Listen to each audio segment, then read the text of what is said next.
السلام عليكم ورحمة الله وبركاته. رمضان كريم. وحشتوني. قصة النهاردة حصلت قبل مولد النبي عليه الصلاة والسلام. السورة اللي مذكورة فيها القصة سورة مكية. سورة مكية يعني نزلت على النبي عليه الصلاة والسلام لما كان قاعد في مكة قبل الهجرة للمدينة. القصة بتقول إن كان فيه والي في اليمن اسمه أبرهة.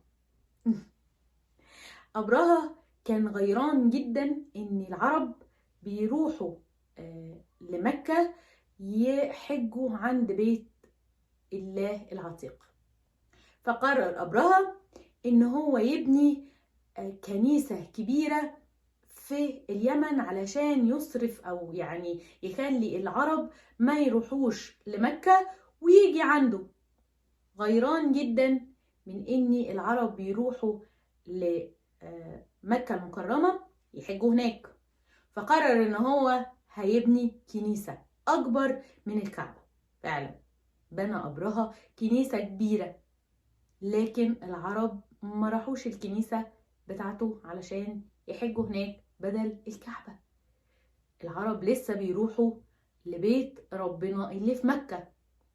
فقرر أبرهة علشان كان غيران جدا وحاقد جدا على ان العرب او مكة واخدة المكانة دي في وسط العرب. فقرر أبرهة ان هو هيهد الكعبة. أبرهة كان عنده جيش عظيم جدا وكان جيشه قوي جدا، وكانت اليمن في الوقت ده في شبه الجزيرة العربية يعني بلد ليها مكانة يعني عظيمة، وكانت تبع النجاشي. فقرر أبرهة إن هو هياخد الجيش العظيم ده ويروح يهد الكعبة. فعلا أخد أبرهة الجيش العظيم ده وراح في طريقه لمكة. كان الجيش بتاع أبرهة عبارة عن أفيال ضخمة كبيرة. الفيل الكبير أكبر واحد فيهم ده بتاع أبرهة نفسه كان اسمه محمود. الفيل محمود كان بيتقدم الجيش، وكان الجيش يعني كبير جدا وعظيم جدا ومليان بأفيال ومليان بناس كتيرة قوي رايحين بس يهدوا الكعبة. العرب سمعت ان أبرهة هيروح يهد الكعبة.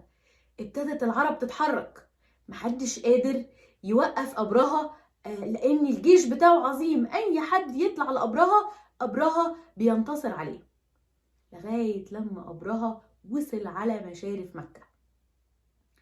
أول لما أبرهة وصل على مشارف مكة لقى شوية إبل كده، فراح علشان هو يعني حد ظالم ومفتري كده، فراح قال إيه ناخد الإبل دي في الطريق كمان. يعني ده مش بس حاقد ومش بس غيران، لا ده كمان يعني يعتبر حرامي كده.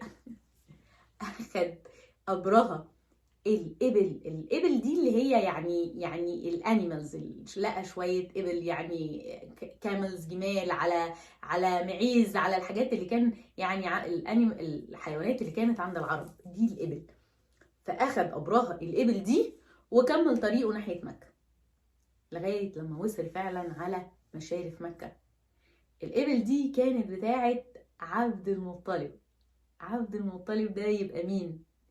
يبقى جد النبي عليه الصلاة والسلام سيدنا محمد. اسمه محمد ابن عبد الله ابن عبد المطلب.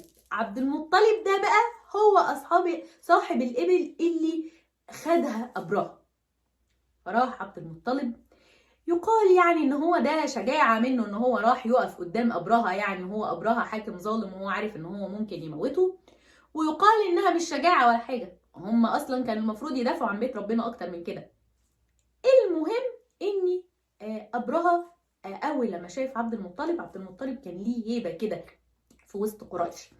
فاول لما شافه كده استحسنوا كده، فقال له يا أبرهة انا عايز الإبل بتاعتي اللي انت سرقتها في الطريق.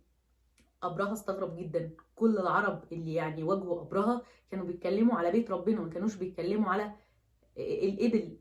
راح قال له انت يعني جاي تسألني عن الإبل؟ امال ما بتسألنيش ليه على الكعبة؟ انا جاي هد الكعبة.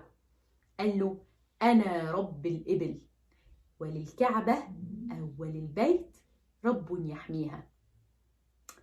العرب ساعتها كانوا بيقدسوا جدا بيت ربنا، وكانوا بيحجوا له كل سنة، وكانوا العرب مؤمنين ان في ربنا، بس كانوا بيشركوا مع ربنا الأصنام. لكن كان إيمانهم بأن ربنا يعني موجود، وأن ربنا قادر، وأن ربنا هو رب البيت، كان إيمان يعني كان إيمان يقين كمان. لكن كانوا مشركين يعني بيشركوا مع عبادة ربنا الأصنام. أبرهة أول لما سمع كده يعني راح رجع له الإبل بتاعته ومشاه. وفعلا أبرهة مشي بالجيش العظيم بتاعه ووصل عند الكعبة. كان يتقدم الجيش ده محمود الفيل الكبير. وأول لما محمود شاف الكعبة قعد على الأرض ومش راضي يتحرك. يقعدوا يضربوا في الفيل، اتحرك علشان تهد الكعبة. الفيل مش راضي يتحرك. طب يهدوه ناحية تانية غير الكعبة؟ الفيل ممكن يمشي في أي ناحية غير الكعبة، أما في ناحية الكعبة الفيل مش هيتحرك. وفجأة أرسل ربنا من السماء، علشان ربنا هو رب البيت، أرسل ربنا من السماء طيرا أبابيل. طير جاية من السماء، كل طير فيهم عنده حجر في بقه وحجرين في رجله، حجارة من جهنم. كل حجر فيهم مكتوب اسم الحد اللي من الجيش اللي الحجر ده هيصيبه وهيقضي عليه. ربنا أرسل طيرا أبابيل بترمي جيش أبرهة بحجارة من سجيل. انتهى جيش أبرهة بحقده وبغله وبجبروته.